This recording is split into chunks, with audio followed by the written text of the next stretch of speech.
अगर आपको परिवारवादी कहा जाए तो क्या उपेंद्र कुशवाहा जी को दिक्कत होगी इस पूरे प्रकरण के बाद? नहीं नहीं, देखिए हमने कहा ना कि लोग क्या कहेंगे मुझको मालूम था, किस रूप में मेरी आलोचना होगी मुझको मालूम था। उसके बावजूद हमने जानबूझकर किया है ना, और क्यों किया इसका कारण भी हमने बताया है। इससे जुड़ा एक और आखिरी सवाल मैं आपसे पूछना चाहूंगा।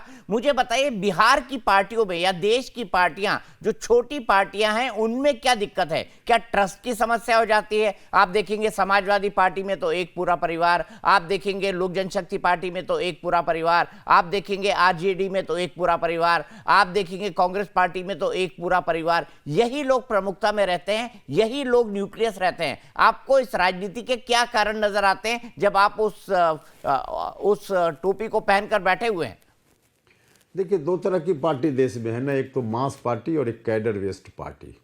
तो कैडर बेस्ड पार्टी में जो पार्टी है तो उनके यहाँ अलग तरीके से पार्टी चलती है, लेकिन जो मास पार्टी है, मास पार्टी, जनता पार्टी भी कभी बनी थी, जनता दल भी बना था। जनता पार्टी कहाँ चली गई? देश में उसने शासन किया, देश की जनता ने उसके ऊपर दायित्व सौंपा था।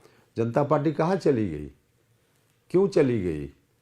और फिर बाकी की पार्टी कैसे सरवाइव कर रही है? तो आप उससे देख सकते हैं ना, पुराना अनुभव है, आप लोग भी तो बहुत दिनों से देख रहे हैं। मास पार्टी के साथ यह समस्या आती है, और इसलिए मास पार्टी में कोई हम अकेले पार्टी नहीं हैं।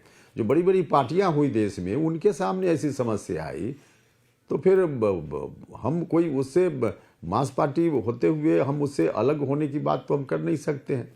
कैडर बेस्ड पार्टी के साथ शायद ऐसी दिक्कत न होती हो, लेकिन मास पार्टी के साथ ऐसी दिक्कत होती है, व्यवहारिक बात है ना।